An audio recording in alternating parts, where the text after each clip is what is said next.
할렐루야. 오늘 이 새벽을 함께 하시는 새생명교회 성도님들을 환영하고 축복합니다. 오늘도 오늘 말씀을 통하여 함께 하시는 주님을 발견하시며 또 여러분들 삶 가운데 주님이 함께 하실 것을 믿습니다. 오늘은 새생명교회를 위하여 기도함으로 시작하도록 하겠습니다. 새생명교회 모든 성도들이 어려운 때에 하나님의 뜻대로 거룩한 기도의 사명을 감당하게 함으로 하나됨을 경험케 하시고 겸비한 자세로 그분 앞에 무릎 꿇는 기도하는 교회 되게 하시옵소서. 어두운 가운데 빛의 역할을 감당하는 예수님의 몸된 교회가 되게 하시고 하나님의 영광을 드러내는 교회 되게 하소서. 새생명교회를 지켜 보호하여 주셔서 각자의 처소에서 드려지는 모든 예배를 간섭하여 주시고 지켜 보호하여 주시옵소서. 어린아이부터 어르신들에게 이르기까지 모든 성도님들을 눈동자처럼 보호하여 주시옵소서. 새생명교회를 긍휼히 여기사 회개의 영을 부어주시고 거룩한 성령의 새바람 부흥의 불길 타오르게 하셔서 하나님의 나라와 그리스도의 복음의 증거자 되게 하소서. 이 모든 말씀 살아계신 우리 주 예수 그리스도 이름으로 기도드리옵나이다. 아멘. 오늘 하나님께서 저희에게 허락하신 말씀은 사도행전 9장 36절로 42절 말씀입니다. 사도행전 9장 36절부터 42절 말씀입니다. 제가 봉독하도록 하겠습니다. 욥바에 다비드라 하는 여제자가 있으니 그 이름을 번역하면 도르가라. 선행과 구제하는 일이 심히 많더니 그때 병들어 죽음에 시체를 씻어 다락에 누이니라. 롯다가 욥바에게 가까운지라.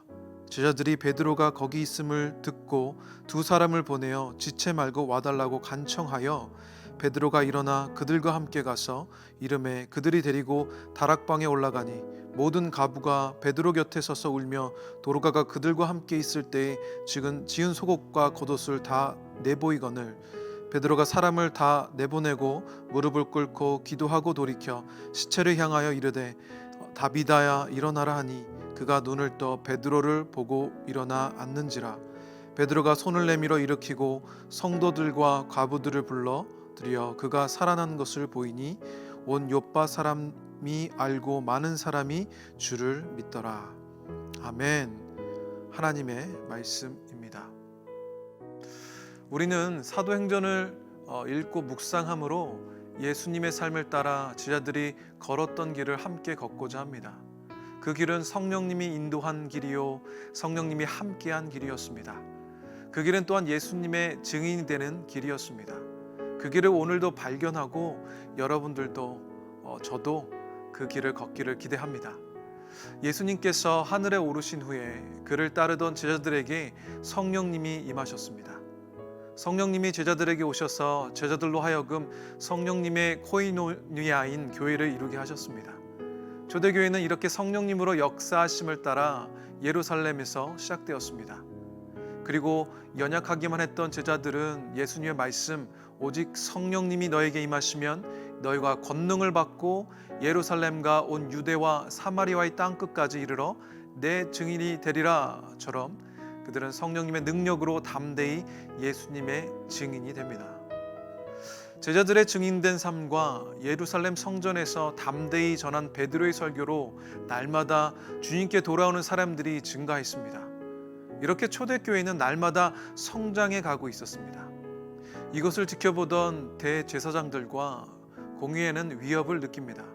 그리고 초대교회를 조금씩 위협하기 시작합니다.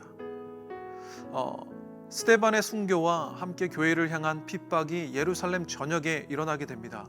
그리고 핍박을 피해 예루살렘을 떠난 성도들을 통해 복음이 사마리아와 유대 전역에 증거되기 시작합니다. 이렇게 기쁜 소식은 예루살렘을 넘어서 점점 더 넓은 지역으로 전파되고 있습니다. 오늘 본 말씀 9장 후반부를 기점으로 베드로의 사역을 통해 차별 없이 모든 이방인들에게도 복음이 전해지게 됨을 우리가 알게 됩니다.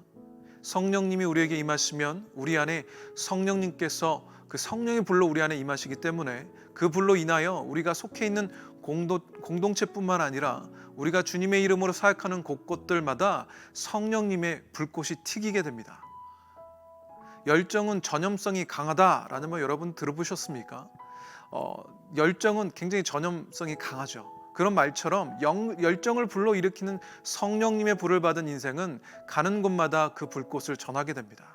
바로 성령님의 역사가 일어난다는 거예요. 우리가 원하던 원하지 않던 성령님의 역사하심이 성령님의 권능을 받은 예수님의 증인된 우리 삶을 통하여 불같이 일어나게 된다는 겁니다. 아니요, 일어나야 합니다. 오늘 본문의 베드로도 성령의 권능을 받고 예수님의 증인의 삶을 살고 있습니다. 가는 곳마다 믿는 자들이 늘어갑니다. 병자들을 살리고 그 치유함과 여러 기적들을 통해 더욱 많은 이들이 예수님께 나오게 됩니다. 기적은 기적 자체의 목적이 있는 것이 아니라 그 기적을 목도하는 이들이 주님께 나와 생생하게 경험한 예수님의 능력을 인정하고 예수님의 증인의 삶을 살게 하는 데 목적이 있습니다. 오늘 본문에서도 이런 역사가 일어나고 있습니다. 예수님이 더욱 예수님으로 높임받고 예수님이 인생들 가운데 진정한 하나님 되시는 그 자리인 것이지요. 바로 예수님의 통치를 받기로 작정하며 진정한 인생의 구원이 이루어지는 역사의 현장입니다. 그곳이 바로 성령님의 역사의 현장인 것입니다. 우리에게 이 성령님이 임하시면 우리의 삶은 성령님이 역사하시는 역사의 현장이 되어집니다. 바로 인생의 굴레에 사로잡혀 사는 인생 가운데 하나님의 구원이 이루어지는 역사의 현장입니다. 오늘 말씀 가운데 함께 하시는 우리 새생명교회 성도님들 인생들 가운데 성령님의 일하심으로 구원의 역사가 이루어지는 귀한 시간 되시기를 간절히 축복합니다. 오늘 본문 36절 말씀입니다. 욥바에 다비다라 하는 여제자가 있으니 그 이름을 번역하면 도르가라. 선행과 구제하는 일이 심히 많더니. 오늘 본문에서는 욥바에 사는 다비다라는 여제자가 나옵니다. 오늘 나오는 인물인 다비다는 그리 잘 알려진 제자는 아닙니다. 우리는 예수님의 12제자들, 예수님과 함께 동행했던 여인들의 이름, 그리고 사도 바울과 동역했던 여인들, 브루스길라, 베베, 루디아, 그런 이름들은 익숙하지만 다비다는 이곳에 한 번 언급됩니다. 그러나 누가는 그녀를 여제자라고 부르고 있습니다. 그녀의 삶의 어떤 모습이 그녀를 제자라 불리게 했을까요? 바로 예수님을 인생의 구원자로 인정하고 그분의 말씀대로 사는 인생, 예수님의 말씀에 영향받는 인생을 사는 이들을 성경에서는 제자라고 합니다. 그분의 말씀을 소중히 여기고 그분의 말씀을 따라 순종하는 인생인 것입니다. 다비다는 주님에 대한 헌신적인 섬김을 통해 이렇게 여제자로 불리움을 받았습니다. 그리고 특히 그녀의 선행과 구제하는 일로 주변 사람들에게서 존경과 사랑을 받았던 모범적인 주님의 제자였습니다. 다비다는 예수님을 믿는 믿음으로 구원의 역사가 일어난 인생이었습니다. 예수님을 증거하는 인생이었고 바로 예수님처럼 사는 인생이었습니다. 사랑하는 성도 여러분, 예수님께서 우리에게 행하신 대로 우리가 사는 것, 그것이 바로 증인된 삶인 줄 믿습니다. 그 삶이 바로 예수님의 제자된 삶인 줄 믿습니다. 제자라 칭함받고 예수님의 제자로 예수님의 사랑을 드러낸 삶을 산 다비다의 인생을 주목하기를 원합니다. 지금을 살고 있는 우리 그리스도인들에게 2000년 전뿐만 아니라 동일하게 역사하시는 성령 하나님의 역사가 이루어지는 줄 믿습니다. 할렐루야. 어떤 역사인가? 바로 구원의 역사인 것입니다. 이런 관점으로 다비다의 인생을 살펴보기를 원합니다. 그녀의 인생은 어떠한 인생이었나? 첫 번째, 다비다의 인생은 자기 중심적 삶에서 구원받은 인생이었습니다. 우리 39절 말씀 다시 보도록 하겠습니다. 베드로가 일어나 그들과 함께 가서 이르매 그들이 데리고 다락방에 올라가니 모든 과부가 베드로 곁에 서서 울며 도르가가 그들과 함께 있을 때에 지은 속옷과 겉옷을 다 내보이거늘. 전에 그녀로부터 도움을 받은 여인들이 등장합니다. 그 여인들이 베드로에게 보여주었던 것이 다비다가 생전에 만들어 주었던 겉옷과 속옷이었습니다. 예수님께서 내 이웃을 내 몸과 같이 사랑하라고 명령하셨던 거 여러분 기억하십니까? 마태복음 22장 39절에서요. 그래서 성령의 인도하심을 받는 초대교회의 가장 큰 사역은 성도들이 서로 나눔으로 서로의 필요를 채워주는 사역이었습니다. 사도들의 가르침 가운데 빼놓지 않은 것이 약한 자와 가난한 자, 그리고 혼자 사는 여인들을 돌보라는 것이었습니다. 다비다의 인생의 마지막을 함께한 사람들을 살펴보면 그녀의 삶의 중심이 어디를 향하고 있었는지 우리가 쉽게 알 수 있습니다. 그녀의 관심과 그녀의 삶의 방향은 자기 자신에게 있지 않았습니다. 즉 그녀의 삶은 자기 중심적인 삶이 아니라 다른 이들의 필요를 바라보며 그들의 필요를 바라보는 삶이었습니다. 바로 예수님의 마음으로 다른 사람들의 필요를 채우고 품는 삶이었습니다. 사랑하는 성도 여러분, 우리 그리스도인의 삶은 예수님을 믿는 믿음으로 구원받은 삶입니다. 이제 성령님께서 우리 삶 가운데 구원의 역사를 이루어 가십니다.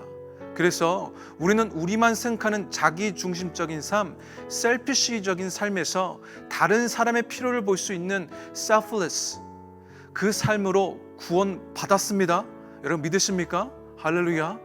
성령님의 구원의 역사를 이루시는 여러분들 삶 되시기를 간절히 축원하며 축복합니다. 또 다비다의 삶은 또 어떤 삶이었나? 두 번째, 다비다는 사망의 권세에서 구원받은 삶을 살았습니다. 다비다는 성령의 권능을 입은 예수님의 증인된 베드로 사도를 통해 다시 살리심 받았습니다. 새 생명을 얻은 거예요. 이것이 바로 예수님의 증인들이 가는 곳마다 일어나야 하는 성령님의 역사입니다. 주님의 생명이 나타나며 성령님의 역사가, 그리고 구원이 있어지는 바로 성령님이 역사하시는 현장이 성령님의 권능을 받은 우리들 삶 가운데 이루어져야 하는 사건들인 것입니다. 기적은 기적 자체의 목적이 있는 것이 아니라고 말씀드렸습니다. 기적을 목도하는 이들이 주님께 나올 수 있도록 허락된 축복이 바로 기적인 것입니다. 진정한 축복은 기적도 아니요, 축복으로 얻은 돈도 명예도 아닙니다. 건강도 아니에요. 바로 예수님이십니다. 이 기적의 목적, 우리에게 주어진 기적, 우리가 바라봐야 하고 깨달아야 하는 것은, 우리 삶에 일어난 기적은 바로 예수님이신 것입니다. 예수님이 우리에게 주어진 진정한 축복되어지는 것을 여러분 믿으시기를 간절히 축원합니다. 사도 바울은 우리들에게 이렇게 권면합니다. 로마서 6장 8절인데요. 만일 우리가 그리스도와 함께 죽었으면 또한 그와 함께 살 줄을 믿노니. 아멘.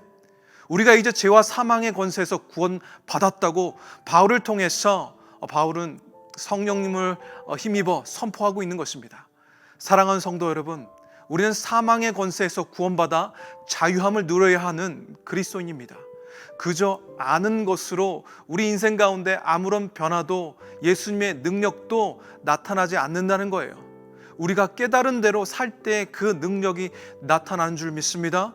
우리가 깨달아야 합니다. 주님께서 오늘 말씀을 통하여 우리의 영을 깨우시고 계시는 거예요. 그런 주님의 역사하심이 여러분 삶 가운데 있어지기를 간절히 축원합니다.